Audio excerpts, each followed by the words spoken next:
Hi, are you thinking about purchasing a new home sometime soon? Well, if that's a house in a newer neighborhood, maybe built in the last 20 years, or a condo or a townhouse, it's probable that your new property is going to come with covenants and restrictions. And in this video today, we're going to talk about 10 of the more common restrictions you may have on your property when you purchase that new home. I'm John Graham, working with CharlestonPropertyShop.com here in the amazing Charleston, South Carolina area, working with Carolina One Real Estate. Okay, so there are a lot more restrictions than just 10 that you might run into. As a matter of fact, if you feel I've left some out, you're more than welcome to post them in the comments below, or if you're already in a home and you feel like you have some crazy restrictions going on in your neighborhood and your condo regime, feel free to add those as well. We'd love to see them. But we're going to go through a quick list of 10 common restrictions you may run into. The first one is yard maintenance. A lot of homeowners associations or property owners associations will require that the lawn be mowed, the yard be pruned, the streets be edged. I have a little investment property in one of the local areas, and occasionally I'll get an email that says, okay, the grass is growing over the curb into the street. You need to come and edge your lawn. Also, some things you run into with lawn maintenance is I've had homeowners association contact me before and say, look, your tenant has a lot of toys in the front yard. They've been out there for a couple of weeks. They need to move the toys inside the house or inside the garage or put them in the backyard, but just can't leave toys in the yard for weeks at a time. As well as we've run into issues with basketball goals. A lot of the new goals are pretty portable. They have wheels on them. You can tilt them over and wheel them out to the street. It's a little easier for the kids to shoot basketball on the street than maybe up in a smaller driveway. But we've had some HOAs come back and say no, that you can't have one permanently set up at the street. It has to be back at the house, or it has to be just wheeled out of the garage and set up and wheel back in so it's out of the way. So you may want to check out those restrictions before you make a purchase. Number 2, house maintenance. They're going to require that you keep your house itself maintained. If the paint is peeling, you'll probably get a letter. Or also if it needs to be power washed. In our house in South Carolina, we get quite a bit of rain in the area, so we'll get mildew, and I probably power wash my house and an investment property I have probably at least once a year, just about every springtime, especially on the north side of the house. That's the first one to get mildew because it gets very little rain during the day. Number 3 is going to be street parking. There may be restrictions on when you can park in the street. We have several neighborhoods that are a little bit tighter streets, smaller home lots now, and they don't allow parking in the street overnight. Sometimes they don't allow parking in the street at all. So you want to make sure that your house has plenty of parking off street if needed. Also, there may be restrictions in my neighborhood that you're not allowed to park in the grass. So if you have a bunch of people over for the holidays and you have a couple cars pulled off into the grass, they don't allow that as well sometimes. So number 4, I'm going to call boats and RVs. A lot of the area homeowners associations don't allow you to park a boat indefinitely in your driveway. As a matter of fact, in my neighborhood, you can park a boat in the driveway one night a week, which means on Friday and Saturday night, a lot of times you'll be coming home from work and seeing people have brought their boats home. They've got them in the driveway. They're ready to go out for a boating trip the next day, but they don't allow you to park them indefinitely in the driveway. And the reason for that is that you could have somebody that finds a free boat that's a project, they're going to fix it up, and it doesn't even have a motor on it, and it's 20 years old, and it's been sitting in the driveway for 4 years, and they're still planning on fixing it up, and it's just an eyesore. And that's one of the reasons they don't allow boats to just sit in the driveway. In our neighborhood, we have a lot of people that own 16 and 17-foot boats because they can fit them in the garage and close the door, and that's fine. But if your boat didn't fit in the garage, you have to go park it elsewhere and bring it back when you're ready to go out and get it ready. RVs are for probably the same reasons, but they don't let you park an RV for an unlimited amount of time in your driveway. We do have a couple of families that have family from out of town visit with the RV a couple times a year at the holidays, and they have permission to have the RV in a driveway for maybe a week, and that's fine, but they don't want an RV sitting indefinitely in the driveway, just sitting there looking like, I don't know, maybe a Breaking Bad situation or something going on at your house. So if you have an RV, you'll need to check and see the covenants and restrictions where you're thinking about making a purchase if you're allowed to keep that at the house. Some neighborhoods allow you to park them in the backyard, which means you need to have a 6-foot high security fence with a gate to get it in the back. But boats and RVs sometimes can be restricted. Number 5 is a big one. That is pets. A lot of neighborhoods now have restrictions against aggressive dog breeds. Those dog breeds are normally in the rough order of Pit Bull, Rottweiler, Doberman Pinscher, German Shepherd, and Chow. But some go beyond that. Some condominium complexes in the regime won't allow somebody to have a dog over 50 pounds. So you may need to check and see. Our city doesn't allow any pets that aren't on a leash, which means indoor, outdoor cats are actually supposed to be on a leash. Some neighborhoods may have restrictions on the number of pets that you can have. So if your family is a big pet family, it's a good idea, if there are covenant and restrictions on the neighborhood you're thinking about purchasing in, that you take a look at those and see what they are. Number 6 is pretty important: commercial vehicles. If you drive a vehicle for your work, if you have a truck with your company name on it and a ladder on top, some neighborhoods don't allow commercial vehicles to be parked overnight in the driveway. As a matter of fact, some have a rule that you can put it in your garage and close it up, but if you drive a work truck that has a couple ladders on it, you may not want to come home, take those ladders off the truck, store them in the garage, pull the truck in the garage, and do the same thing in the morning, pull it out, put your ladders back on. Some neighborhoods don't even allow you to have your company name written on the windows of the car with your name and your company and your phone if you don't park it in the garage overnight. But some can be really restrictive about commercial vehicles, and that's included too if you're just renting. If you're renting in a neighborhood and you're looking at different neighborhoods to rent in and you have a commercial vehicle that you need to park at home, you need to ask before you rent that property, is it a problem parking a commercial vehicle here at this house in this driveway?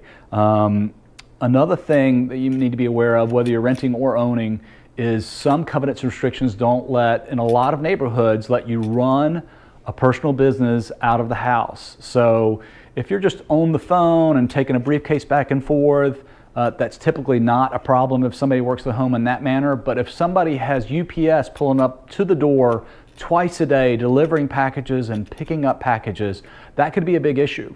They could say you're running a small business out of this house or out of your garage, and they may start to fine you unless you stop running your business out of the garage. So once again, renting or owning, if you're thinking about running a business out of your house, you need to check with the covenants and restrictions and make sure that's not a problem. Number 7, motorcycles. This doesn't come up a lot, but if you drive a Harley, and you know, when you start that up, people can hear it for houses all around. Some neighborhoods have started to disallow certain motorcycles or all motorcycles in the neighborhood. That's not all that often, but it happens enough that if you have a motorcycle and you're going to rent or own a house in a certain neighborhood, if there are covenants and restrictions, you might want to check first before you do that. Number 8, this is an odd one, but I'm going to say chickens. Ever since Martha Stewart started keeping chickens, chickens have become popular in some areas and communities to just have in the backyard. And you don't even have to have a rooster. Sometimes people just keep them for the eggs, but that goes for all types of farm animals. If you wanted to keep a couple of goats in the backyard, there are restrictions on what you can do. As a matter of fact, in the town that I live in, the city itself does not allow fowl or farm animals within the city limit. Not just the neighborhoods, but the city itself has restrictions about those. So that's number 8. Number 9 is pretty important, and that is fences. Most of the newer neighborhoods, 25 years and younger, have restrictions on what kind of fence you can have, and it really varies from neighborhood to neighborhood. Some neighborhoods will say that you can only have a 4-foot high fence, that has to be a certain material. Some neighborhoods will allow you to have up to a 6-foot privacy fence, but have clients every once in a while that really want to have a 6-foot privacy fence, and they're not always allowed in certain neighborhoods. And then some neighborhoods only require 6-foot privacy fence. So if you're thinking of having a fence, you want a home with a fence, I tell clients when they're looking, let's not limit it to just houses that currently have a fence, because if you find that perfect house, you're probably going to want to put a fence in it yourself instead of just limiting yourself to just the houses with fences. So if you find that perfect house, you know you're going to add a fence to it, you can ask before going under contract or even between contract and close what the limitations are. If there's an architectural review board, talk to them about what kind of fence that you can have. But if you need a fence, that's a good thing to check before you go under contract, or at least before you close. Number 10, exterior changes. Exterior changes on the house a lot of times have to go through what's called an ARB, Architectural Review Board. So if you're in the mood to spice up your life a little bit, you want to paint that front door hot pink, that might not actually fly. You might have to get permission. Even sometimes with new roofs, if somebody wants to add a terracotta roof, you know, this orange roof in a neighborhood that's nothing but gray 3-tab shingle or gray architectural shingles, a lot of times the neighborhoods would deny that. And what you don't want to do is put on an $8,000 roof and have the neighborhood come back to you and say, no, you absolutely cannot have that color.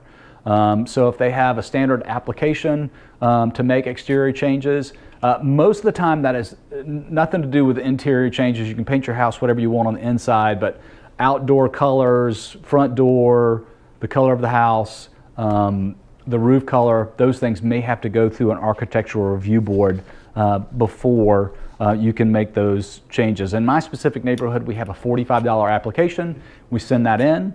I think most of my neighbors, if they're putting on a pretty standard shingle color don't always send that in. But certainly if they're wanting to do a fence or you know, change some of the colors on the front of the house, that is definitely recommended. Okay, so you may ask, well, what'll happen if I break the rules? What exactly happens? Usually the first thing that happens is a warning letter comes out in the mail that says you're just not in compliance with this issue and it needs to be remedied. But if it's not remedied, there's usually a follow-up letter that says, okay, here is a fine, we want you to pay this fine. And if the fine's not paid, a lot of neighborhoods will double those fines. So it may start as a $25 fine, but if it's not paid, it gets doubled, or there's a penalty added to it. And a lot of neighborhoods also will do, if there's a second occurrence within a calendar year, that second occurrence will get fined double what the first one was. So that $25 fine becomes a $50, the third time it becomes $100, the fourth times it becomes $200. So it can add up. I've had this issue before with a tenant that I had at a house that I own, a rental property I own nearby, and they don't allow parking on the streets overnight, and it happened again and again, and so the fines went up, and I had to work with the tenant, and finally I put in an extra, extended the driveway, so there was extra parking so that the tenant had plenty of parking spaces off street. But they will fine you, and they'll continue to fine you. So you may ask yourself now, well, okay, what happens if I don't pay the fine? Well, first of all, I will recommend at this point that you talk to, if you're really concerned about not paying a fine that you're getting, you may want to talk to a real estate attorney. I'm a licensed realtor, but I'm not an attorney, and so my advice to you is actually talk to an attorney if you want to consider not paying those fines. But traditionally what I see happen when people aren't paying their fines is, first of all, they start with more letters, more fines, more penalties. If somebody doesn't pay those and the bill grows, a lot of times they'll go and place a lien against the property. And then when that homeowner tries to sell the house so many years later, there's a lien against the property and they have to pay up with the homeowners association or the property owners association before they can close that property. And I've also seen HOAs take people to court and you know, take them to court to cause them to comply, whatever the rules are. And sometimes, you know, if it's written into the deed, as a lot of these restrictions are, it's on the deed of the property that you purchased, they have a pretty strong position. And so I would recommend that you really check on these rules first, especially if you have a commercial vehicle that you really need to have at the house, or a fence, or some of these things that are really important to you. If you just say, you know what, they can't tell me what to do, I'm going to go ahead and do this anyway, my advice to you is that you're probably going to lose this battle one way or the other down the line, and just may want to save yourself a lot of heartache by kind of learning what's acceptable before you purchase in a particular neighborhood. So the next big question is, where can you find this information? Where can you get a copy of the covenants and restrictions? You can go to the homeowners association. Some people call it a property owners association. If you're in a condo, it may be the regime. And a lot of communities and neighborhoods now have a property manager that manages the property and checks up on things. And sometimes they'll have copies and covenants restrictions. But if you're thinking about purchasing, the best place to find that information is just ask your realtor if there are a couple neighborhoods that you're really interested in and something that you're concerned about, that's important to you, possibly being restricted. Ask your realtor to get you a copy of those. Okay, so now you know where to find covenants and restrictions. You may be asking yourself, do I want to be in a neighborhood with covenants and restrictions? And I think about it kind of as a balance between personal freedom and peace of mind.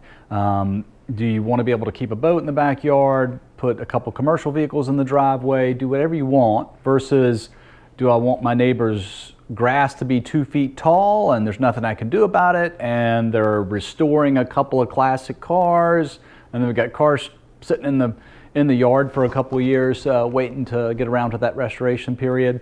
There's some things that you need to think about there. When I have clients that really are boat people and really want to keep a boat on the property, one way we go about searching for different houses that might have some potential is we will look just for neighborhoods that are 25 years old and older. The older neighborhoods have fewer restrictions on them.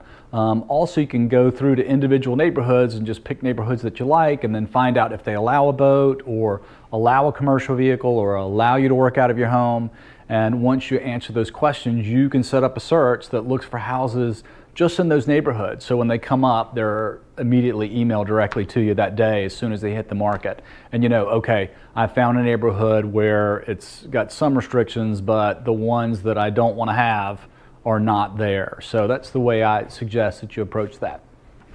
Once again, if I didn't mention something you feel like it's a pretty important restriction, feel free to put that in the comments below. Also, if you live in a neighborhood with some crazy restrictions, we would love to hear about that. You can place those in the comments below. If you have a friend that's thinking about buying, and you feel like this might be important to them, feel free to copy them on this. If you're watching this on YouTube, you can copy the link above and email that to them. If I've got it posted on Facebook, you can just share it directly to them there. So once again, thanks for watching. If you found this helpful, please give us a like. If you'd like to see more information like this on videos, please feel free to subscribe to CharlestonPropertyShop.com on YouTube below. If you're interested in just checking out property in the Charleston, South Carolina area, you can visit us at CharlestonPropertyShop.com. I'll put the link below. Also, if you're thinking about selling or buying someplace else in the world that's not here, and you don't have a realtor, I would love to introduce you to a fantastic, experienced realtor right where you are. Refer people all around the United States and even around the world on a yearly basis. Work with a fantastic company that works worldwide, and would love to introduce you to somebody that you could interview and check out to help you all the way through the process from beginning to end. That's such a key piece of information to have. So you can call me on my cell phone below if you're in the United States and you need some help somewhere, or you can look at the link below that says find a realtor, and you can click on that link and let us know where you're kind of headed, where you're thinking about purchasing or selling, and we'll find you somebody great that you can interview and check out and see if you want to use. But that's such a huge piece of the puzzle when you're buying or selling, finding a great realtor that really knows and remembers everything that has to happen just to keep you on track and to give you peace of mind. So feel free to check those things out below. Once again, I want to say thanks, and we look forward to seeing you soon.